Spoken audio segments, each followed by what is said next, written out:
என் உயிரினும் மேலான அன்பு உடன்பிறப்புகளே, கழகத்தின் இளைஞரணி செயலாளர் என் உள்ளம் கவர்ந்த கள்வன் தம்பி உதயநிதி ஸ்டாலின் பிறந்த நாள் விழா நிகழ்விற்கு கடையாம்பட்டியில் தலைமை தாங்கி சிறப்பித்திருக்கின்ற ஒன்றிய கழகத்தின் செயலாளர், வாகை சூடி வருகிற வழக்கறிஞர் ஆரியர் தம்பி வழக்கறிஞர் KC அறிவழகன் அவர்களே, இந்த நிகழ்வில் வந்திருக்கும் அனைவரையும் வசந்தத்தின் தூதுவனாக இருந்து வண்ணத் தமிழில் எண்ணமினிக்க வரவேற்று மகிழ்ந்திருக்கின்ற காலை நான் சேலம் சந்திப்பில் வந்து இறங்கிய பொழுது என்னை வாஞ்சையோடு வரவேற்று உங்கள் வாசலுக்கு அழைத்து வந்திருக்கின்ற பேரூர் கழகத்தின் பெருமைக்குரிய செயலாளர் KR பிரபாகரன் அவர்களே, சேலம் மாவட்டத்தின் மதிப்பிற்குரிய செயலாளரும் தமிழ்நாட்டின் சுற்றுலாத்துறை அமைச்சரும் அரசியலில் என் சமகால தோழனுமான வழக்குறை நிகழ்த்த பண்பாட்டுக்குரிய பண்பாளர் என்னுடைய பாசத்துக்குரிய நண்பர் சுற்றுலாத்துறை அமைச்சர் மாண்புமிகு ராஜேந்திரன் அவர்களே, இந்த நிகழ்வில் கலந்து கொண்டு சிறப்பித்திருக்கின்ற நண்பர் ராஜேந்திரனை போல அரசியலில் என் சமகால தோழன் வெல்ல முடியாத பகையை வெல்ல முடியும் என்று பர்கூரில் ஜெயலலிதாவை எதிர்த்து களம் கண்டு வாகை சூடிய என் நண்பர், கிருஷ்ணகிரி தொகுதியின் முன்னாள் நாடாளுமன்ற உறுப்பினர், கழகத்தின் சொத்து பாதுகாப்பு குழு உறுப்பினராகவும் இந்த தொகுதியினுடைய பார்வையாளராகவும் அண்ணன் ஸ்டாலினால் களத்தில் நின்று கொண்டிருக்கின்ற என்னுடைய ஆரியர் நண்பர் EG சுகவனம் அவர்களே, நான் வந்த பிறகும் வருவதற்கு முன்னாலும் இந்த மேடையில் உரையாற்றிக் கொண்டிருந்த தலைமை கழகத்தின் பொழிவாளர் தம்பி இம்ரான்கான் அவர்களே, யாரை தொடுப்பது யாரை விடுப்பது என்கிற வகையில் நானே மயங்கி போகிற அளவிற்கு நிகழ்ச்சி நிரல் முழுவதும் பாலில் கொடு நெய்யாய் விறகில் தீயாய் வியாபித்து கிடக்கின்ற கழகத்தின் மாணவர்களே, கட்சியின் பல்வேறு பொறுப்புகளை அலங்கரிக்கின்ற கழகத்தின் காவல் தெய்வங்களே, கற்றறிந்த சான்றோர்களே, கட்சிக்கு அப்பாற்பட்ட நடுநிலையாளர்களே, பால் நினைந்தூட்டுகிறையின் பரிவுள்ள தாய்மார்களே, தீர்ந்து போகாத திராவிட இயக்கத்தின் மீது தீராத காதல் கொண்ட திராவிட இயக்கத்தின் பற்றாளர்களே, மாற்றான் தோட்டத்தில் மணக்கும் மல்லிகைகளே, எந்த சொல்லை உச்சரித்தால் கல்லும் கனியுமோ, எந்த சொல்லை உச்சரித்தால் கற்றாழையில் தீப்பிடிக்குமோ, எந்த சொல்லை உச்சரித்தால் மொட்டும் மலருமோ, எந்த சொல்லை உச்சரித்தால் கட்டு அவிழுமோ, அந்த மந்திர சொல்லாம் உடன்பிறப்பே என்ற சொல்லுக்கு உரிமையுள்ள தலைவர் கலைஞரின் உடன்பிறப்புகளே, வாலிப சொந்தங்களே, ஜனநாயகத்திற்கு ஒப்பாகவும் சர்க்கரையாகவும் இருக்கின்ற ஏடுகளின் ஊடகங்களின் பெருமைக்குரிய நிருபர்களே, வணக்கம். மிக மிக நீண்ட இடைவெளிக்கு பிறகு தம்பி அறிவழகன் அவர்களுடைய தந்தை சின்னராஜ் அவர்கள் காடையாம்பட்டி ஒன்றிய கழகத்தின் செயலாளராக இருந்த காலத்தில் நான் பட்டம் பெற்றுவிட்டு ஒரு பேராசிரியர் வேலைக்கே ஒரு அரசு அலுவலராகவோ நான் போயிருக்க முடியும் என்றாலும், நான் கூவத் துடிக்கிற குயில் குஞ்சாய் தாவத் துடிக்கிற தளிர்மான் குட்டியாய் நான் பேசத் துடித்த என்னுடைய இளமை காலங்களில் இதே காடையாம்பட்டிக்கு என்னை அழைத்து வந்து பொதுக்கூட்டம் நடத்திய அண்ணன் சின்னராஜ் அவர்களினுடைய புதல்வர் இன்றைக்கு ஒன்றிய கழகத்தின் செயலாளராக இருக்கிறார். என்னோடு சமகாலத்தில் களமாடிய என்னுடைய நண்பன் ராஜேந்திரன் இன்றைக்கு தமிழ்நாட்டின் அமைச்சரவையில் அண்ணன் ஸ்டாலின் அவர்களினுடைய அமைச்சரவையில் ஒரு தங்கப்பதக்கத்தில் முத்துப்பதித்ததைப் போல இன்றைக்கு சுற்றுலாத்துறை அமைச்சராக வீற்றிருக்கிறார். அவர் சுற்றுலாத்துறை அமைச்சராக அறிவிக்கப்பட்ட செய்தி வந்த பொழுது அந்த பொறுப்பு எனக்கு கிடைத்ததாகவே நினைத்து நான் மகிழ்ந்தேன்.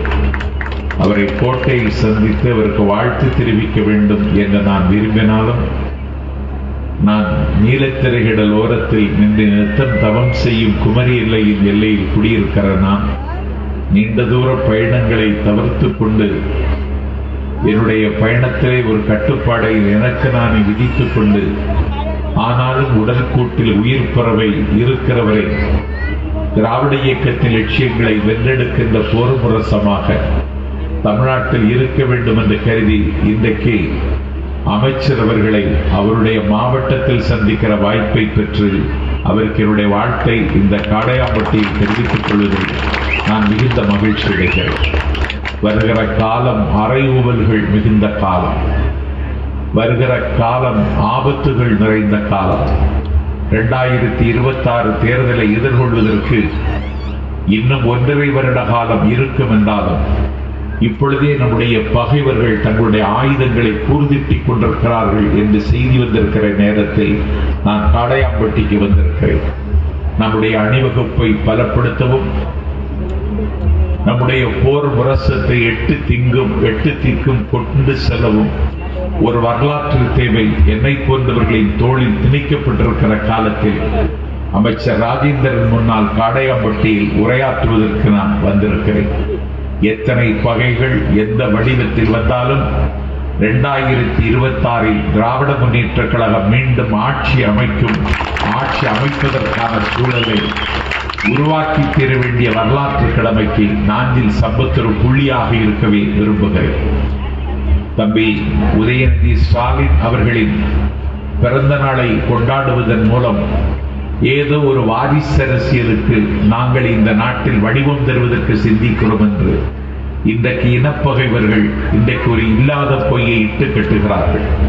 நான் தங்கியிருந்த விடுதியிலிருந்து புறப்படுவதற்கு முன்னால் நண்பர் அறிவழகன் என் அருகில் இருக்கும் பொழுதே குமுதம் இணையதளத்திலிருந்து கருணாநிதி குடும்பத்தை தவிர இந்த கட்சியில் தலைமை பொறுப்பு வகிக்க யாருக்கும் தகுதி இல்லையா என்று அந்த குமுதம் இணையதளத்தில் இருந்து எனக்கு கேள்விக்கு மேல் கேள்வி கேட்ட பொழுது அந்த கேள்விகளுக்கு பதில் சொல்லிவிட்டு அந்த இணையதளத்தில் நான் இன்றைக்கு கொடுத்த செவ்வி நான் காடையாம்பட்டிக்கு வருவதற்கு முன்னாலே உலகம் முழுவதும் போயிருக்கும். தம்பி உதயநிதி ஸ்டாலினை நாங்கள் முன்னிலைப்படுத்துகிறோம் என்றால், அவருடைய பிறந்த நாளை கொண்டாடுகிறோம் என்றால், சூரியனுடைய பிறந்த நாளை பகல்கள் கொண்டாடுவதைப் போல, நீரின் பிறந்த நாளை வேர்கள் கொண்டாடுவதைப் போல, இயலின் பிறந்த நாளை ஏடுகள் கொண்டாடுவதைப் போல, இசையின் பிறந்த நாளை வீணைகள் கொண்டாடுவதைப் போல, நாட்டியத்தின் பிறந்த நாளை சலங்கைகள் கொண்டாடுவதைப் போல, மரத்தின் பிறந்த நாளை நிழல்கள் கொண்டாடுவதைப் போல, கடலின் பிறந்த நாளை மீன்கள் கொண்டாடுவதைப் போல, வானத்தின் பிறந்த நாளை நட்சத்திரங்கள் கொண்டாடுவதைப் போல, தம்பி உதயநிதியின் பிறந்த நாளை தமிழ்நாட்டில் திராவிடத்தை மதிக்கின்ற அந்த தத்துவத்தை கொண்டாடுவதற்கு அடையாளமாக தம்பி உதயநிதியின் பிறந்த நாளை நாங்கள் கொண்டாடுகிறோம். அவரை முன்னிலைப்படுத்த வேண்டும் என்பது எங்களுடைய நோக்கம் அல்ல. ஆனால் இந்த கட்சி அடுத்த தலைமுறைக்கு கடத்துவதற்கு ஒரு ஆற்றல் மிகுந்த வீரன் தேவைப்படுகிறார். அந்த வீரனாக எங்கள் கண்ணுக்கு அவர் தம்பி உதயநிதி தெரிகிறார். லிபியாவினுடைய விடுதலை வீரன், அவனுடைய பெயர் உமர் முக்தார். அவன் 70 வயது கடந்தவர். அவர் லிபியாவினுடைய விடுதலையை கேட்ட காரணத்தால் இவருக்கு மரண தண்டனை வழங்கப்பட்டது. மரண தண்டனையை நிறைவேற்றுவதற்கு அவரை தூக்கு மேடையை கொண்டு போய் நிறுத்தினார்கள். அவன் தூக்கு மேடை நிற்கிறார். உமர் முக்தார் எல்லா மரண தண்டனை கைதிகளுக்கும் அந்த மரண தண்டனையை நிறைவேற்றுவதற்கு முன்னால் உன்னுடைய கடைசி ஆசை என்ன என்று கேட்பார்கள். அன்றைக்கு உமர் முக்தாரிடத்தில் கேட்டார்கள், வாட்ஸ் யுவர் லாஸ்ட் டிசைர், உன்னுடைய கடைசி ஆசை என்ன என்று கேட்டார்கள். அப்பொழுது உமர் முக்தார் சொன்னார், நான் ஓதிக்கொண்டிருக்கிற திருக்குர்ஆனை எனக்கு தாருங்கள், நான் ஓதிக்கொண்டு சாகிறேன் என்றார். அப்பொழுது அவருடைய திருக்குர்ஆன் அவர் கையில் கொண்டு கொடுக்கப்பட்டது. அதை படிப்பதற்கு எனக்கு கண்ணாடி வேண்டும், என் கண்ணாடியை தாருங்கள் என்று கேட்டார். அந்த கண்ணாடியை அவர் கேட்டார். நான் கல்லூரி மாணவனாக இருந்த பொழுது உமர் முக்தார் படத்தை 10 முறை பார்த்தவன் நான். அவர் அந்த கண்ணாடியை கேட்கிற பொழுது அவர் அந்த திருக்குர்ஆனை ஓதுவதற்கு அவருடைய கண்ணாடியை அவருடைய பெயரன் அந்த கண்ணாடி எடுத்துக்கொண்டு மரண மேடை நோக்கி ஓடி வருகிறார். அப்பொழுது உமர் முக்தார் சொல்லுவார், we will never surrender, we will either win or die, we have the next generation to fight, the generation after next என்று உமர் முக்தார் முழங்கிவிட்டு அந்த மரண மேடையில் அவர் ஏறுவார். இன்றைக்கு நாங்கள் சம்பந்த காடையாம்பட்டியில் சொல்லுகிறேன், அடுத்த தலைமுறைக்கு எங்கள் இயக்கத்தை கடத்துவதற்கு என் தம்பி உதயநிதி ஸ்டாலின் இதோ கண்ணாடி எடுத்துக் கொண்டு வருகிறார். இந்த கழகத்திற்கு வலு சேர்ப்பதற்கு வருகிறார். ஆகவே ஒரு தத்துவத்திற்குத்தான் அவரை நாங்கள் கொண்டாடுகிறோமே தவிர உதயநிதி ஸ்டாலின் என்கிற தனி மனிதனுக்காக அல்ல. இந்த இயக்கம் காப்பாற்றப்பட வேண்டும். எனக்கு முன்னால் உட்கார்ந்து சேலை கட்டி இருக்கின்ற செந்தூரப்பட்டு வைத்திருக்கின்ற ஏழை தாய்மார்களுக்கு சொல்லுகிறேன், இன்றைக்கு உங்களுக்கு ஒரு பாதுகாப்பான வாழ்க்கை, ஒரு கம்ஃபர்டபிளாக நீங்கள் இருக்கிறீர்கள். நேற்றைக்கு நீங்கள் எப்படி இருந்தீர்கள், இன்றைக்கு எப்படி இருக்கிறீர்கள், எடை போட்டு பாருங்கள். கழகத்தின் கருவூலத்தில் காசு இருக்கிறதா? இல்லை. கடன் வாங்கி கல்யாணம் செய்து கொள்கிறார் ஒரு பெற்ற தாய் தன்னுடைய மகளுக்கு. கடன் வாங்கி தன்னுடைய மகளுக்கு கல்யாணம் செய்து கொள்ளக்கூடிய ஒரு தாயை போல இந்த தமிழ்நாட்டு தாய்மார்களினுடைய சுகதுக்கத்திலே பங்கெடுத்துக் கொள்ள வேண்டும் என்று கருதிய எங்கள் தலைவர் அண்ணன் ஸ்டாலின் இன்றைக்கு கருவூலத்தில் காசில்லாவிட்டாலும் கடன் வாங்கி மகளின் கல்யாணத்தை நடத்துகிற ஒரு தாயை போல இன்றைக்கு உரிமை தொகை என்று உங்களுக்கு 1000 ரூபாய் தருகிறார். 1000 ரூபாய். 1000-ல் ஒருத்தி அம்மா என்பது அந்த காலம், ஒருத்திக்கு 1000 என்பது இந்த காலம். ஆகவே அதை தருகிறார். கையில் காசு இருக்கிறதா? இல்லை. ஆனால் உங்களுடைய தேவையை நிறைவேற்றிக் கொள்வதற்கு 1000 ரூபாய் உதவி தருகிறார். இடம் விட்டு இடம் பெயர்வதற்கு இந்த நாட்டில் காடையாம்பட்டியிலிருந்து சேலத்திற்கு அரசு மருத்துவமனைக்கு போக வேண்டும் என்றால் நீங்கள் ஒரு 20 ரூபாய் பேருந்து கட்டணம் கொடுத்து செல்ல வேண்டும் என்றால் அந்த சுமையை நான் ஏற்றுக்கொள்கிறேன் என்று போக்குவரத்து கழகத்திற்கு அரசே நிதியை கொடுத்து இன்றைக்கு தமிழ்நாட்டில் இருக்கக்கூடிய எல்லா பெண்களுக்கும் இந்த நாட்டில் இலவச பேருந்து பயணத்தை இன்றைக்கு அண்ணன் ஸ்டாலின் நடைமுறைப்படுத்தி இருக்கிறார். நான் கேட்கிறேன், இது யார் காலத்தில் நடந்தது? இன்றைக்கு 17 லட்சம் குழந்தைகளுக்கு இந்த ஆட்சியை கிள்ளுக்கிறை என்று கருதுகிறார்கள். நேற்றைக்கு அரசியலுக்கு வந்த பெயரெல்லாம் இந்த அரசாங்கத்தின் மீது அம்பு எறிகிறார். ஏதோ மன்னர்கள் ஆட்சி நடப்பதாக இந்த நாட்டில் ஒரு மாய சித்திரத்தை தீட்டுகிறார்கள். அண்ணன் ஸ்டாலின் அரை நூற்றாண்டு கால பொதுவாழ்விற்குரியவர். எல்லோரும் இந்த நாட்டில் கல்யாணம் முடிந்து கொண்டால் விசா வாங்கி கொண்டு தேனிலவை அனுபவிப்பதற்கு கடல் கடந்த நாடுகளுக்கு பறந்து செல்வார்கள். என்னுடைய அண்ணன் ஸ்டாலின் கல்யாணம் முடிந்ததற்கு பிறகு ஆசை 60 நாள், மோகம் 30 நாள் முடிவதற்கு முன்னாலே விசா சட்டத்தில் கைதாகி அன்றைக்கு அடக்குமுறை சட்டத்தை ருசி பார்ப்பதற்கு சிறைக்கு சென்றவர். 22 வயதில் அவர் சிறைக்கு சென்றார். 50 ஆண்டு காலம் தமிழ்நாட்டு அரசியலில் இருக்கிறார். தலைவர் கலைஞரின் சுமையை பகிர்ந்து கொள்வதற்கு அவர் இடையராது பயணம் செய்தார், தடையராது இயங்கினார். இந்திய துணைக்கண்டத்தினுடைய அரசியல் வரலாற்றில் ஏன் திமுகவின் மீது கல்லறிகிறார்கள்? நான் அமைச்சர் பெருமகனை கேட்கிறேன், என் ஆறுயிர் நண்பர் சிவவனத்தை கேட்கிறேன். தமிழ்நாட்டுக்கு மட்டும் அல்ல திமுக தேசிய அரசியலில் ஒரு அரசியல் மாற்றத்தை உருவாக்குகிற சக்தியாக இன்றைக்கு திமுகவை அண்ணன் ஸ்டாலின் வளர்த்திருக்கிறார், வடிவமைத்திருக்கிறார். இந்தியா கூட்டணி இன்றைக்கு உருவாகி இருக்கிறது என்றால் இந்த கூட்டணிக்கு முகம் தந்தவனுடைய பெயர் ஸ்டாலின். இருவேறு துருவத்தில் இருக்கிற கட்சிகளை ஒரே நேர்கோட்டில் இணைக்க முடியும் என்ற சாதனையை நிகழ்த்தியவன் ஸ்டாலின். ஆகவே தமிழ்நாட்டு அரசியலோடு ஸ்டாலின் பயணம் நிற்பதில்லை, அவன் தேசிய அரசியல் கண்வைத்து காய் நகர்த்துகிறான் என்று அந்த ஆத்திரத்தில் இன்றைக்கு இந்த ஆட்சியை கவிழ்ப்பதற்கும் இந்த ஆட்சியின் மீது கல்லறிவதற்கும் சில பேர் துடிக்கிறார்கள். அந்த ஈனர்களின் பெயரை சொல்லி அவர்களுக்கு விளம்பரம் தேடுவதற்கு என்னுடைய நாக்கை நான் பயன்படுத்த தயாராக இல்லை. ஆனால் ஆபத்தை உணர்ந்திருக்கிறோம், அதை எதிர்கொள்வோம். நாட்டு மக்களுக்கு நாங்கள் செய்திருக்கிற சாதனைகளை சொல்லி அந்த திராவிட முன்னேற்ற கழகம் மீண்டும் ஆட்சிக்கு வரும். ஒன்றை சொல்லுகிறேன், அமைச்சரை வைத்துக் கொண்டு சொல்லுகிறேன், இந்த ஆட்சியில் நேரடியாக பலன் பெற்றவர்கள் மட்டும் 2,88,00,000 பேர் நேரடியாக பலன் பெற்றவர்கள். இந்த நாட்டில் ஏழை கிராமத்து பிள்ளைகளுக்கு, அரசு பள்ளியில் படிக்கிற பிள்ளைகளுக்கு 17 லட்சம் பேருக்கு காலையில் சிற்றுண்டி கொடுக்கிறார் ஸ்டாலின். இதை நாஞ்சில் சம்பத்து பாராட்டவில்லை, கனடா நாட்டினுடைய அரசாங்கம் பாராட்டுகிறது. கனடா நாட்டினுடைய அமைச்சர் தமிழகத்திற்கு வந்து இந்த காலை சிற்றுண்டி திட்டத்தை அவர் கேட்கிறார். இங்கே வந்து நீங்கள் இதை எப்படி இம்ப்ளிமெண்ட் செய்கிறீர்கள், எப்படி நடைமுறைப்படுத்தி பார்க்கத்தான் நான் கனடா நாட்டிலிருந்து வந்திருக்கிறேன் என்று. எங்கள் அண்ணன் ஸ்டாலின் கொடி கனடா நாட்டில் பறந்து கொண்டிருக்கிறது. ஆனால் இங்கே இருக்கிற காபோதிகள் இந்த ஆட்சியின் மீது இன்றைக்கு கல்லறிந்து கொண்டிருக்கிறார்கள். நாங்கள் செய்த குற்றம் என்ன சொல், நாங்கள் இழைத்த பாவம் என்ன சொல், நாங்கள் யாருடைய பயணத்திற்கு நாங்கள் தடையாக இருந்தோம் சொல். எங்கள் பாதையில் ஏன் முள்ளை வீசுகிறாய், எங்கள் கனவில் ஏன் கல்லறுகிறீர்கள்.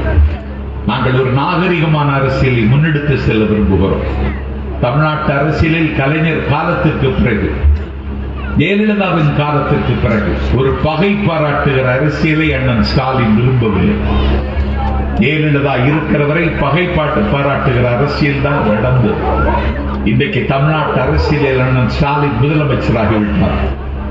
கழக முன்னோடிகள் என்னிடத்தில் கோபம் கொள்ளக்கூடாது. கலைஞர் பெறாத வெற்றியை அண்ணன் ஸ்டாலின் பெற்றார் என்பது சமகால சரித்திரம். நாடாளுமன்ற தேர்தல் அன்றைக்கு வந்தது, ஜெயலலிதா முதலமைச்சர். திராவிட முன்னேற்ற கழகம் தேர்தலில் நின்றது. ஒரு தொகுதியில் கூட திமுக வெற்றி பெறவில்லை. எனக்கு தெரிந்து திமுகவின் வரலாற்றில் எங்கள் அக்கவுண்ட் ஓபன் பண்ண முடியாத தேர்தலாக அது சூனியத்தில் முடிந்தது. ஒரு தொகுதியில் வெற்றி பெறாத திமுகவை அண்ணன் ஸ்டாலின் தலைமை பொறுப்பு ஏற்றதற்கு பிறகு 39 தொகுதிகள், தேனியை தவிர 39 தொகுதிகளில் வெற்றி பெற வைத்த பெருமை அண்ணன் ஸ்டாலினுக்கு உண்டு. 10 தோல்வி பழனிசாமி, அதிமுகவின் பொதுச் செயலாளர். அண்ணன் ஸ்டாலின் தலைமை பொறுப்பை ஏற்றதற்கு பிறகு தமிழ்நாட்டில் ஒரு அதிசயம் நடந்தது. என்ன தெரியுமா? ஜெயலலிதா உயிரோடு இருந்த காலம் வரையிலும் தமிழ்நாட்டில் இடைத்தேர்தல்கள் வருமானால் இடைத்தேர்தலில் ஆளும் கட்சி தான் வெல்லும் என்ற ஒரு நியதி இந்த நாட்டில் நிலை பெற்றிருந்தது. ஆனால் ஸ்டாலின் முதலமைச்சராக பொறுப்பேற்ற பிறகு, அண்ணன் ஸ்டாலின் திமுகவின் தலைவராக பொறுப்பேற்றதற்கு பிறகு 23 தொகுதிகளுக்கு இடைத்தேர்தல் நடந்த பொழுது 13 தொகுதிகளை திமுக கைப்பற்றியது. அதிகாரத்தில் இருக்கக்கூடிய ஆளுங்கட்சியிடமிருந்து 13 தொகுதிகளை எதிர்க்கட்சியாக இருந்த திமுக பெற்றதென்றால் அது அண்ணன் ஸ்டாலின் நிகழ்த்திய வரலாற்று சாதனை. ஆகவே இந்த ஆட்சி அண்ணன் ஸ்டாலின் முதலமைச்சராக இருக்க வேண்டும் என்பதற்காக அல்ல. சில ஈனப்பயிர்கள் 2026 தேர்தலில் திமுகவை வீழ்த்தி விடலாம் என்று கணக்கு போடுகிறார்கள். நீங்கள் நினைத்தாலும், நீங்கள் அதற்கு முயற்சித்தாலும் அது நடக்காது என்றாலும் நாஞ்சில் சம்பத்துரை பதிவு செய்கிறேன். 2026 தேர்தல் எங்கள் கணக்கல்ல. 2029 நாடாளுமன்ற தேர்தலில் மோடியினுடைய சாம்ராஜ்யத்திற்கு முடிவரை எழுதுவோம். அந்த முடிவரைக்கு முகம் திருகிற தலைவனாக ஸ்டாலின் இருக்கிறார். அதுதான் எங்களினுடைய நோக்கம். நாங்கள் இன்றைக்கு சிக்கலுக்கு மத்தியிலே தான் இருக்கிறோம். ஆளுங்கட்சி என்று சொல்லக்கூடிய கித்தாப்பும் ஆளுங்கட்சி என்று சொல்லக்கூடிய கர்வமும் எங்களில் யாருக்கும் இல்லை. ஏனென்றால் இருண்டு கிடக்கிற இதய கிழக்கு முடிவதற்கு நாட்டு மக்கள் எங்களுக்கு ஒரு வாய்ப்பை தந்திருக்கிறார்கள். இந்த வாய்ப்பை நாங்கள் பயன்படுத்திக் கொண்டு உழைக்கிறோம். இன்றைக்கு இத்தனை நாட்கள் தினசரி ஒரு திட்டத்தை தொடங்கி வைக்கிறார். தினசரி அறிவிப்பை முதலமைச்சர் வெளியிடுகிறார். நாளொரு நேமியும் பொழுதொரு சாதனையும் ஒரு சாதனைகளை நிகழ்த்தி கொண்டிருக்கிறார். இன்றைக்கு சமூக வலைத்தளங்கள் திராவிட முன்னேற்ற கழகத்தை கண்டுகொள்வதில்லை. ஊடகங்கள் எங்களினுடைய ஒளி மிகுந்த ஆட்சியை இந்த நாட்டில் புகழ்ந்து பேசுவதில்லை.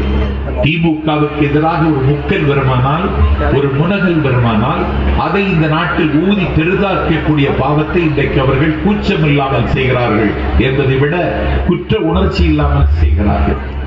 இன்றைக்கு இந்த ஆட்சிக்கு ஏதாவது ஒரு பழி வந்து விடாதா என்று பார்க்கிறார்கள். ஒரு மருத்துவர், ஒரு புற்றுநோய் மருத்துவர், அவர் இந்த நாட்டில் ஒரு தேர்ந்த புற்றுநோய், ஒரு கேன்சர் ஸ்பெஷலிஸ்ட் டாக்டர், அவர் இந்த நாட்டில் ஒரு பெண்ணுக்கு சிகிச்சை அளிக்கிறார்.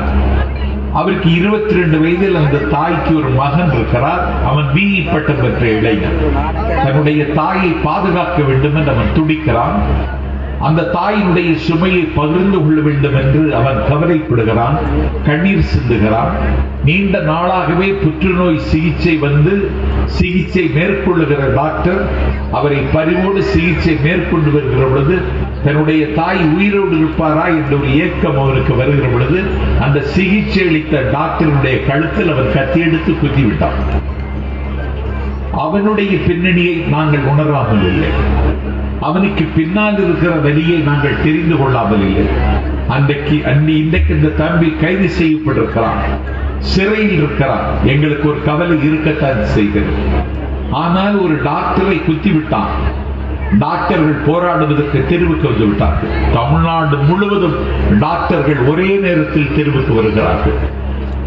அரசு மருத்துவமனைகள் இழுத்து மூட வேண்டும் என்கிற அளவிற்கு நிலைமை மோசமாகிறது. இந்த துறைக்கு பொறுப்பேற்றுகிற அமைச்சர் நண்பர் மா சுப்பிரமணியம் அவர்கள் டாக்டர் சங்கத்தோடு பேச்சுவார்த்தை நடத்துகிறார். திமுக அரசில் சட்டம் ஒழுங்கு கெட்டுவிட்டது என்று ஒரு குற்றச்சாட்டை முன்வைத்து இந்த சர்க்காரை ஊனப்படுத்துவதற்கு முயற்சிக்கிறார்கள். ஒரு டாக்டர் கழுத்தில் குத்தப்பட்டது அநியாயமான செயல்தான். ஆனால் அதற்காக நாடு முழுவதும் இருக்கிற டாக்டர்களை போராட்ட வீதிக்கு அழைத்து வருகிறார்கள்.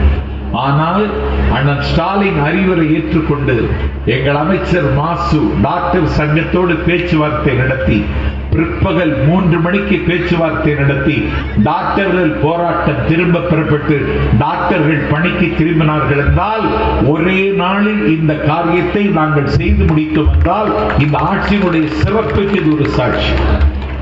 ஆகவே ஒவ்வொரு பிரச்சனையிலும் இந்த அரசாங்கத்தை ஊனம் செய்ய முடியுமா என்று பார்க்கிறார்கள்.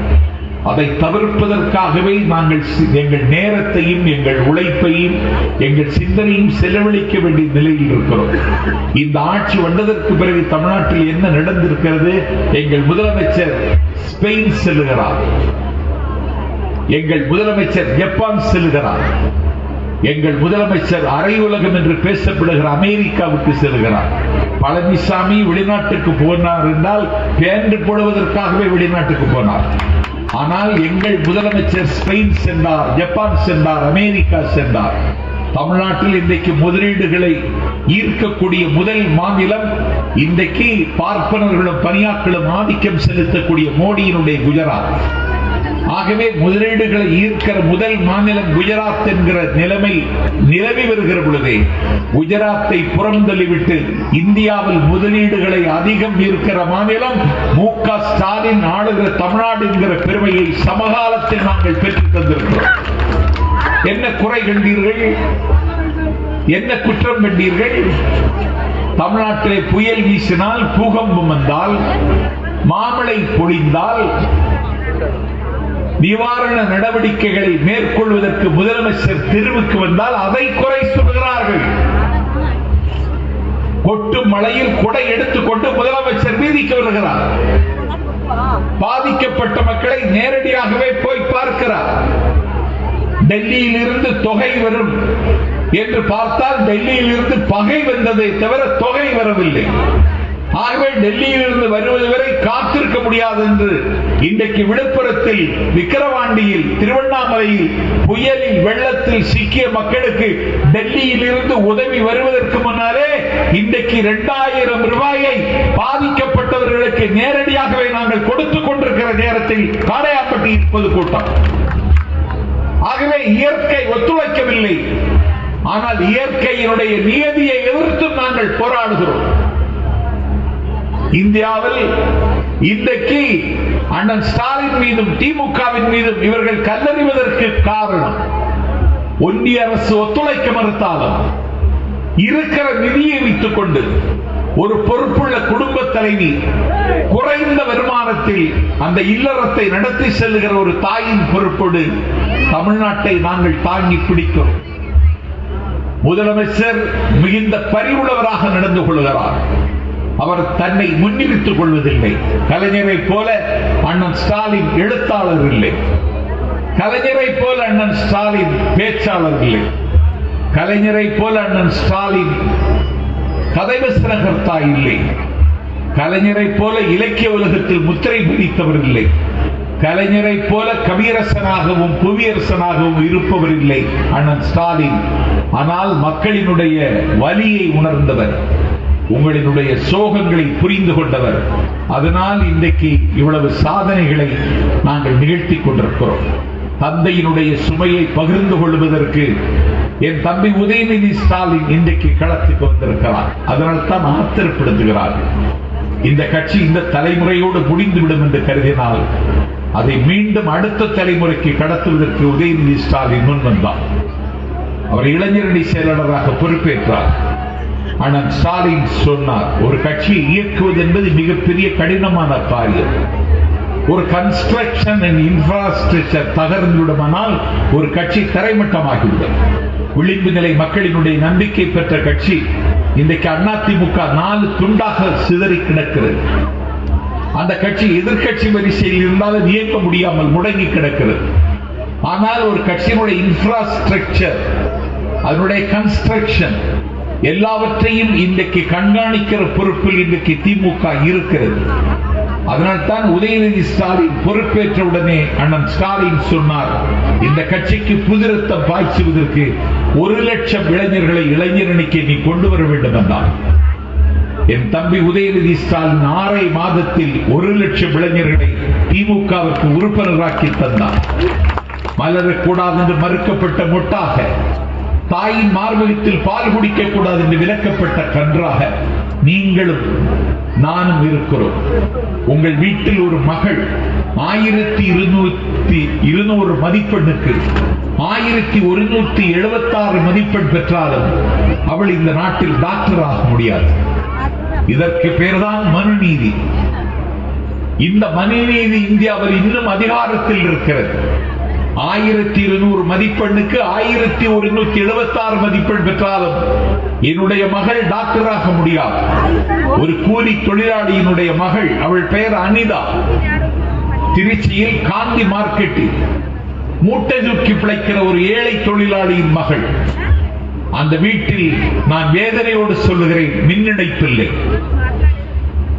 அந்த வீட்டில் ஃப்ரிட்ஜ் இல்லை. அந்த வீட்டில் மிக்சி இல்லை. அம்மியில் தான் இன்னும் அரைக்கிறார்கள். அவன் கூலி தொழிலாளி, காந்தி மார்க்கெட்டில் மூட்டை சுமக்கிறவன். அவன் மூட்டை சுமந்து காலையில் கூலி வாங்கி கொண்டு அந்த கிராமத்திற்கு அவன் போய் சேரும் பொழுது பொழுது விடிந்துவிடும். இரவெல்லாம் மூட்டை தூக்கிய களப்பில் அவன் வீட்டில் சாய்ந்து படுத்து விடுவான். அவனுக்கு ஒரு மகள், அவள் பெயர் அனிதா. இந்த குடும்பத்தில் அவள் படிக்கிறாள். ஒரு அரசு உதவி பெறுகிற பள்ளியில் படிக்கிறாள். அந்த கூலி தொழிலாளியினுடைய மனைவிக்கு அவள் இரத்தம் கக்குகிறாள். அவளுக்கு காய்ச்சல் வருகிறது. அவளை மருத்துவமனைக்கு அழைத்து செல்வதற்கு கூட இந்த கூலி தொழிலாளிக்கு உடம்பில் சக்தி இல்லை. ஒரு நாள் மகள் அனிதா கேட்டாள், என்னுடைய தாய் இப்படி துடிக்கிற பொழுது கூட நீ அயர்ந்து தூங்குகிறாயே, உனக்கு மனிதாபிமானம் இல்லை என்று அப்பாவிடத்தில் கேட்டார். அடுத்த நாள் அரசு மருத்துவமனைக்கு மனைவி அழைத்து சென்றார். விதவிதமான மாத்திரைகளை வாங்கி கொண்டு வந்தார். அவன் கூலி வேலைக்கு போய்விட்டான். 8 வயது மகள் அனிதா பார்த்து கொண்டிருக்கவே தாய் இரத்தம் கக்கி கீழே விழுகிறாள். மரணத்தை முத்தமிட்டு விட்டாள். என்னுடைய தாய் என் கண்முன்னாலேயே செத்து போனாள். எனக்கு நேர்ந்த துயரம் இந்த ஊரில் எந்த தாய்க்கும் நிகழக்கூடாமல் தடுக்க வேண்டுமானால் நானே டாக்டராக வேண்டும் என்று அனிதா ஆசைப்பட்டார். அதற்காகவே விளக்கின் வெளிச்சத்தில் படித்தாள். 1200க்கு 1176 மார்க் வாங்கினாள். ஒரு ஐயங்கார் வீட்டு பிள்ளை சாதிக்க முடியாததை, ஒரு ஐயர் வீட்டு பிள்ளை சாதிக்க முடியாதது, ஒரு மேட்டுக்குடி மகன் வீட்டு பிள்ளை சாதிக்க முடியாதது, ஒரு தொழிலதிபரின் பிள்ளை சாதிக்க முடியாததை ஒரு கூலி தொழிலாளியின் மகள் 1200க்கு 1176 மார்க் பெற்றாள். அவளுக்கு மருத்துவம் படிக்க வேண்டும் என்ற ஆசை. அதற்கு நீட்டு தேர்வு எழுத வேண்டும் என்றார்கள். நான் கேட்கிறேன், எதற்காக நீட்? நான் ஸ்டேட் சிலபஸில் படித்தவர். நீ எனக்கு சென்ட்ரல் சிலபஸில் நீ நீட்டு கேள்வி கேட்கிறாய். நான் ஒரு லிட்டரேச்சர் ஸ்டூடெண்ட். என்னிடத்திலே நீ பிசிக்ஸ் பற்றி கேள்வி கேட்டால் எனக்கு பதில் எழுத தெரியாது. நான் ஸ்டேட் சிலபஸில் படித்த எனக்கு நீ ஸ்டேட் சிலபஸில் கேள்வி கேட்க தயாரில்லை. இது என்ன அரசாங்கம்? இது என்ன சட்டம்? அவள் நீட்டு தேர்வு எழுதினாள். அனிதா எல்லா கேள்வியும் சென்ட்ரல் சிலபஸ் சிபிஎஸ்இ சிலபஸில் இருந்து வந்தது. 1176 பெற்ற அனிதா அந்த தேர்வை எழுத முடியவில்லை. அவள் கவலையோடு வீட்டுக்கு வந்தாள். அவள் தோற்று போவேன் என்று தெரிந்து கொண்டதற்கு பிறகு நான் டாக்டராக முடியாத என்ற கவலையில் அவள் தூக்கிட்டு தற்கொலை செய்து கொண்டாள். அன்றைக்கு முதலமைச்சர் எடப்பாடி பழனிசாமி, நீ அனிதாவின் வீட்டுக்கு சென்றாயா? அந்த குடும்பத்திற்கு ஆறுதல் சொன்னாயா? அந்த குடும்பத்திற்கு நீ உதவி செய்ய வேண்டும் என்று எண்ணினாயா? அன்றைக்கே அந்த வீட்டுக்கு சென்று ஆறுதல் சொல்லி அந்த குடும்பத்திற்கு 10 லட்சம் ரூபாயை வழங்கியவர் அண்ணன் ஸ்டாலின். இதுவரைக்கும் 23 பேர் இறந்திருக்கிறார்கள். என் தாய்மார்கள், உங்கள் கண்ணில் கவலை இருந்தால், உங்கள் கண்களில் கண்ணீர் இருந்தால், அடுத்தவன் படுகிற துன்பம் கண்டு கண்ணீர் பிடிக்கிற கண்களாக என் தாய்மார்களை உங்கள் கண்கள் இருக்குமானால், உங்கள் இதயத்தில் ஈரம் இருக்குமானால், உங்கள் இதயத்தில் இரக்கம் இருக்குமானால், உங்கள் மனதில் மனச்சாட்சி இருக்குமானால், உங்கள் மனதில் மனிதாபிமானம் இருக்குமானால், உங்கள் மனதில் மானுடம் இருக்குமானால், 1200 மதிப்பெண்ணுக்கு 1176 பெற்றதற்கு பிறகு கூட அனிதா டாக்டராக முடியவில்லை என்றால், இதுதான் இந்த நாட்டின் சட்டம் என்றால், அந்த சட்டத்திற்கு எதிரான போரை நடத்த வேண்டும் என்று என் தம்பி உதயநிதி முடிவெடுத்து 1 கோடி பேரிடத்தில் கையெழுத்து பெற்று டெல்லிக்கு அனுப்பினார். அதனால் அவரை கொண்டாடுகிறோம். 1 கோடி மதிப்பெண் பெற்று 1 கோடி கையெழுத்து பெற்றவர் டெல்லிக்கு அனுப்பினார். அது மட்டும்தானா?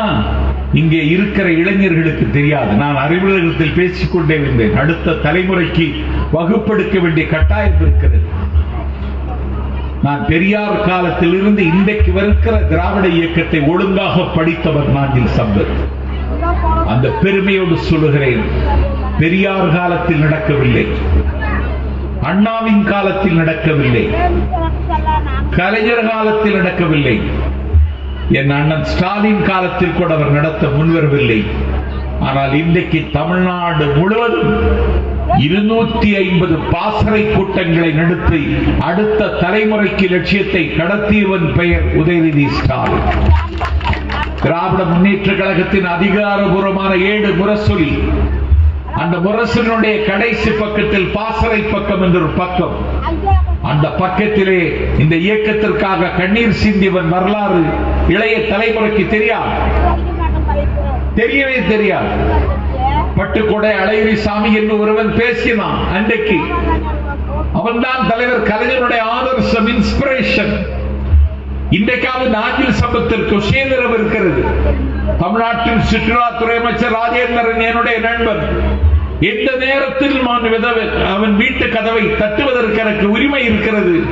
ஒரு அமைச்சர் எனக்கு நெருக்கமானவர் என்று சொல்லலாம். அன்றைக்கு நாடு கேட்டு பேசிய காலகட்டம். 10 லட்சம் மக்களை கொண்ட லக்சம்பர்க் உலகத்தில் தனிநாடாக இருக்கும் பொழுது, சின்னஞ்சிறிய ஜப்பானும் சீர்கெட்ட பர்மாவும் உலகத்தில் தனிநாடாக இருக்கும் பொழுது, சிங்கப்பூர் உலகத்தில் தனிநாடாக இருக்கும் பொழுது, தக்கான பீடபூமிக்கு தெற்கே 9 சாம்ராஜ்யங்களை வைத்து கட்டியாண்ட நாங்கள் நாடு கேட்க கூடாதா என்று நாடு கேட்ட காலகட்டம். அந்த காலகட்டம் நாடு கேட்டு பேசினார் பட்டுக்கோட்டை அழகிரிசாமி. இன்னும் என் அண்ணன் சாதியை ஆட்சியில் அமர்த்துங்கள் என்று பேச வந்திருக்கிறேன். 2026 மீண்டும் வெற்றியை தாருங்கள் என்று கேட்க காடையாம்பட்டிக்கு வந்திருக்கிறேன். அன்றைக்கு நாடு கேட்டு பேசிய காலகட்டம். அடக்குமுறை சட்டம் குத்தி கிழிக்கும், ஆபத்துகள் வாசலில் வந்து நிற்கும். அதையும் தாண்டி பட்டுக்கோட்டை அழகிரி பேசினான். அவன் மேடைக்கு வருகிறான். நான் மேடைக்கு வரும்பொழுது நீங்கள் என்னை வரவேற்றீர்கள், கைதட்டினீர்கள். அன்றைக்கு அவன் மேடைக்கு வருகிறான். பேசும் பொழுது என்ன வேண்டும் என்று அறிவழகன் கேட்டார். பேசும் பொழுது உங்களுக்கு என்ன வேண்டும் என்று நகர செயலாளர் கேட்டார். நான் எதுவும் வேண்டாம், நான் ஒரு சொட்டு தண்ணீர் கூட அருந்துவதில்லை. நான் 9.5 மணி நேரம் பேசினேன். 1989 பொது தேர்தலில் கல்யாணமாகாத என்னுடைய வாலிப வயதில் கலைஞர் முன்னால் 9.5 மணி நேரம் பேசியவன் நான். ஒரு சொட்டு தண்ணீர் குடிக்கவில்லை. மேடையிலே பேசுவதற்கு பேச்சாளர்கள் தண்ணீர் கேட்பார்கள், வெந்நீர் கேட்பார்கள், தேநீர் கேட்பார்கள், சோடா கேட்பார்கள். ஆனால் பட்டுக்கோட்டை அழகிரிசாமி மேடைக்கு வருகிறார். நீ பேசும் பொழுது என்ன வேண்டும் என்று கேட்டார்கள். அப்பொழுது சொன்னார் பட்டுக்கோட்டை அழகிரிசாமி, எனக்கு கொஞ்சம் கிழிந்து நைந்த பழந்துணியை கொண்டு வையுங்கள் என்று. ஒன்றிய செயலாளர் சின்னராஜ் வீட்டுக்கு ஓடி போகிறார். சலவை செய்து வைக்கப்பட்ட பழந்துணிகளை ஒரு பந்தாக கட்டி மேடையில் கொண்டு வைக்கிறார். பட்டுக்கோட்டை அழகிரிசாமி பேசுகிறார். ஏ தாழ்ந்த தமிழ்நாடே, ஏ தன்மானம் கெட்ட தமிழ்நாடே, ஏ கலையை உணராத தமிழ்நாடே, ஏ கடவுளின் லட்சணத்தை அறியாத தமிழ்நாடே, நீ ஊக்கம் இழந்த தமிழ்நாடே, உள்வரி இழந்த தமிழ்நாடே, இரும்பாக இருந்து துரும்பாக இழைத்த தமிழ்நாடே, நீ உருப்படுவது எப்பொழுது என்று அவன் ஓங்கிய குரலில் பேசுவான். இரத்தம் கக்குவான். அந்த பழம் துணி எடுத்துக்கொண்டு இரத்தத்தை துடைப்பான். மீண்டும் பேசுவான். வடக்கினில் தமிழர் வாழ்வை வதக்கி பின் தெற்கில் வந்தே இடக்கினை செய்ய நினைத்த எதிரியை அந்நாள் தொட்டே அடக்கடா என்றுரைத்த அறம் காக்கும் தமிழே, தடைக்கற்கள் உண்டென்றாலும் தடந்தோள் உண்டென்று சிரித்தாய் என்றவர் சொல்லி முடிக்கிற முன்னாலே இரத்தத்தை கட்டி கட்டியாக இரத்தத்தை வாந்தி எடுப்பான். மீண்டும் துடைப்பான். மீண்டும் பேசுவான். இப்படி இனி துடைக்க முடியாது அந்த துணியால் என்ற நிலைமை வருகிறது. பேச்சை முடிப்பான். இப்படி ஈழை கட்டி இருமி இரத்தம் கக்கி பேசினான். திராவிட நாடு அமையுமானால் பட்டுக்கோட்டை அழகிரிசாமி தான் திராவிட நாட்டின் கவர்னர் என்றார் பெரியார். பட்டுக்கோட்டை அழகிரிசாமி தாம்பரம் சானிட்டோரியம் நெஞ்சக மருத்துவமனையில் அனுமதிக்கப்பட்டிருக்கிறார். உயிருக்கு ஆபத்து என்று செய்தி வருகிறது. அண்ணா கவலையோடு உட்கார்ந்திருக்கிறார். காடையாம்பட்டியில் இருந்து அண்ணாவிடத்திலே போய் தேதி கேட்கிறார்கள். காடையாம்பட்டிக்கு நீங்கள் வர வேண்டும் என்று. அண்ணா சொல்லுகிறார், என்னுடைய உயிர் தோழன் பட்டுக்கோட்டை அழகிரிசாமி உயிருக்கு போராடுகிறான், இரத்த வாந்தி எடுக்கிறான். அவனை காப்பாற்றுவதற்கு என் கையில் காசு இல்லை, கழகத்தின் கருவூலத்தில் நிதி இல்லை. நான் என்ன செய்வேன்? பட்டுக்கோட்டை அழகிரிசாமியை காப்பாற்றுவதற்கு தாம்பரம் சானிட்டோரியம் மருத்துவமனைக்கு 100 ரூபாய் முன்பணம் அனுப்புங்கள். அந்த மணியாடு ரசீதை என்னிடத்தில் தந்து கொண்டு காடையாம்பட்டிக்கு தேதிகள் உரையாற்ற வருகிறது என்று பட்டுக்கோட்டை அழகிரிசாமியை பாதுகாக்க 100 ரூபாய் முன்பணம் அனுப்ப சொன்னார் அண்ணா. இதுதான் திமுகவின் வரலாறு. இது பல பேருக்கு தெரியாது. இது இன்றைக்கு இளைய தலைமுறைக்கு சொல்லிக் கொடுக்க பாசறை பக்கத்தை பயன்படுத்தினான் என் தம்பி உதயநிதி ஸ்டாலின். அடுத்து யார்? இம்ரான் கான் எனக்கு முன்னால் பேசினார். அடுத்து யார் இந்த கட்சியில் பேச? நாளைக்கே என்னுடைய உயிர் போகலாம்.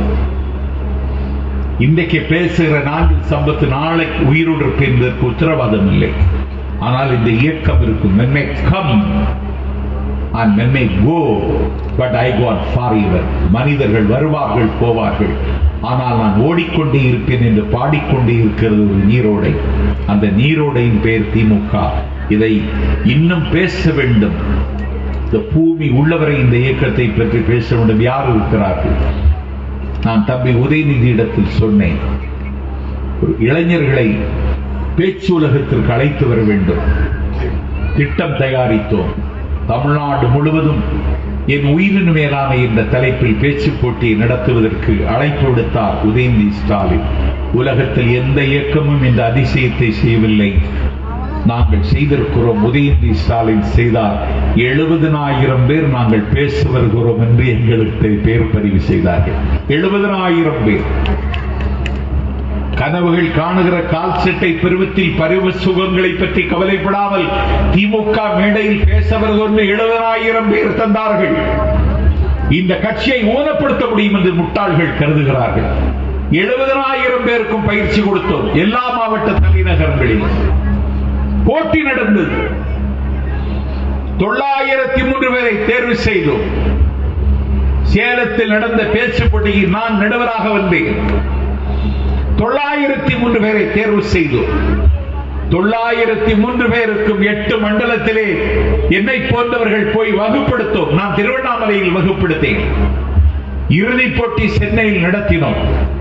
182 சொற்பொழிவாளர்களை அடையாளம் காட்டி திமுகவின் அணிவகுப்பில் 182 பட்டம் பெற்ற இளைஞர்கள் இன்றைக்கு சொற்பொழிவாளர்களாக இருக்கிறார் என்றால் இந்த அதிசயத்தை அரங்கேற்றியவனுக்கு பெயரும் உதயநிதி ஸ்டாலின் தான். சனாதனம் அது ஒரு சமயத்தை குறிப்பதாக பல பேர் கருதுகிறார்கள். நாஞ்சில் சம்பத் கருப்பு சட்டை போட்டிருந்தாலும் நான் வீட்டில் இருந்து வெளியே வருகிற பொழுது என் தாய் என் நெற்றியில் பூசுகிற திருநீற்றை அங்கீகரிக்கிறேன்.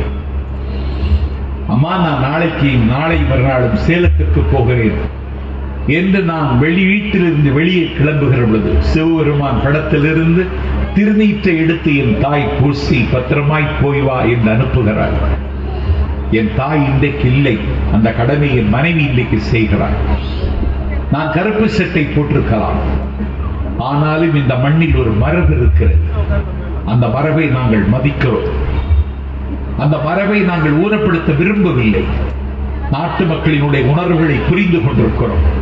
அதனால்தான் எங்கள் அண்ணன் ஸ்டாலின் ஆட்சிக்கு வந்ததற்கு பிறகு 1500 கோவில்களில் இன்றைக்கு குடமுழுக்கு நடத்தி காட்டிய ஆட்சி அண்ணன் ஸ்டாலினுடைய ஆட்சி.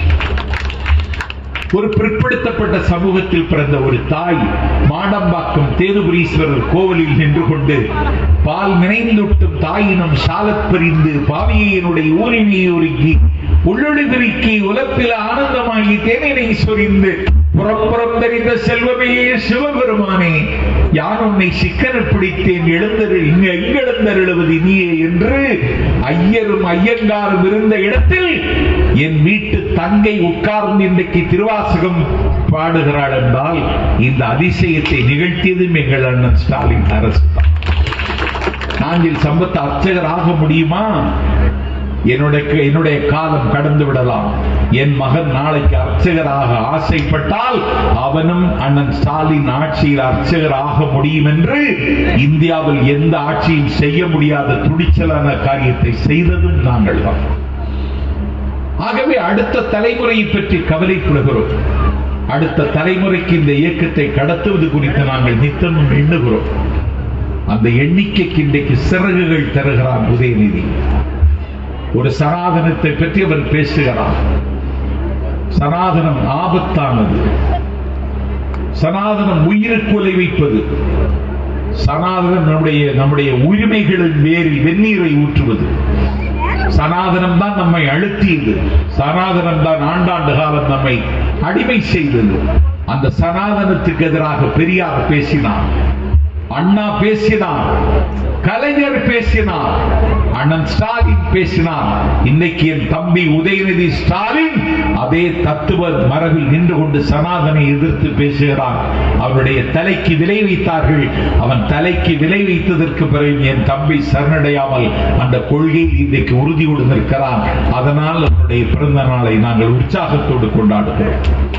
எங்கள் அணுகுமுறையில் தவறில்லை. நாங்கள் நேரான பாதையில் பயணித்துக் கொண்டிருக்கிறோம். இதை தாய்மார்கள் புரிந்து கொள்ள வேண்டும். நான் சம்பத் இன்றைக்கு பேசுவேன், நான் இன்றைக்கு இரவே புறப்பட்டு விடுவேன். இதை எல்லா வீட்டுக்கும் போய் நீங்கள் சொல்லுங்கள். 2026 தேர்தல் முடிகிறது. நான் நண்பர் ராஜேந்திரனுக்கு சொல்லுகிறேன், ஒரு பிரபகண்டா வா, ஒரு பிரச்சார யுத்தம் நடந்து கொண்டே இருக்கட்டும். நீங்கள் எடுக்கிற முயற்சிக்கு நான் துணை நிற்க தயார். இந்த காரியத்தை செய்வோம். நாம் இந்த மக்கள் மத்தியிலே சொல்லுவோம், my dear brother, go to the people. அண்ணா சொன்னார், live among them, land from them, serve them, என்றார் அண்ணா. மக்களிடம் செல்வோம், இந்த ஆட்சியின் மாட்சியை சொல்லுவோம், இந்த லட்சியத்தின் மேன்மையை சொல்லுவோம், தமிழின் கோர்மையை சொல்லுவோம், இந்த ஆட்சி தமிழ்நாட்டு மக்களுக்கு செய்திருக்கிற தொண்டை சொல்லுவோம், தமிழ்நாட்டின் உரிமையை வென்றெடுக்கிற பாட்டில் நாம் எடுத்திருக்கக்கூடிய கடமையை சொல்லுவோம். இன்றைக்கு இங்கே ஒரு வகுப்புவாத அரசியல், ஒரு மதவாத அரசியல் இன்றைக்கு தலையிடுவதற்கு தலை தூக்க பார்க்கிறது. இன்றைக்கு வங்கதேசத்தில் இந்துக்கள் கொல்லப்படுகிறார்கள் என்று தமிழ்நாட்டில் சேலத்தில் ஆர்ப்பாட்டம் நடைபெறுகிறது. எதற்கு இந்த ஆர்ப்பாட்டம்? சேலத்தில் எதற்கடா போராட்டம்? நாங்கள் இந்துக்கள் எதிரானவர்களா? இல்லை. நீங்கள் ஏன் இங்கே கொண்டாடுகிறீர்கள்? அதை வங்காளத்தில் இந்துக்களுக்கு எதிரான கலவரம் வெடித்திருப்பதாக சொல்லுகிறார்கள். யாருக்கும் தெரியாது. நாஞ்சில் சம்பத் சொல்லுகிறேன், வங்காளத்தில் அப்படி எதுவும் நடக்கவில்லை. ஒரு சம்பவம் நடந்ததென்றால் அந்த நடந்த இடத்திற்கு பெயர் பிரதிஷ்ணு. அது மேற்கு வங்காளத்தில் இருக்கிறது. அங்கே ஒரு காளி சிலை இருக்கிறது. 12 ஆண்டுக்கு ஒரு முறை அந்த காளி சிலையை ஆற்றில் கொண்டு கரைப்பார்கள். 12 அடி உயரமுள்ள காளி சிலையை தூக்கி கொண்டு ஆற்றில் கரைக்க முடியாது.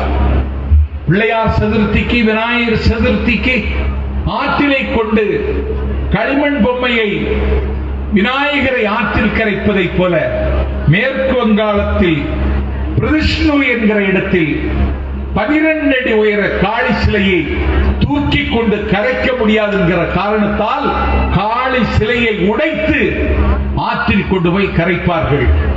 அதைத்தான் வங்காள தேசத்தில் கடவுள் சிலைகளை உடைக்கிறார்கள் என்று ஒரு பொய் பிரச்சாரத்தை வைத்து தமிழ்நாட்டில் இன்றைக்கு முதலீடு செய்வதற்கு ஒரு கூட்டம் முனைகிறது.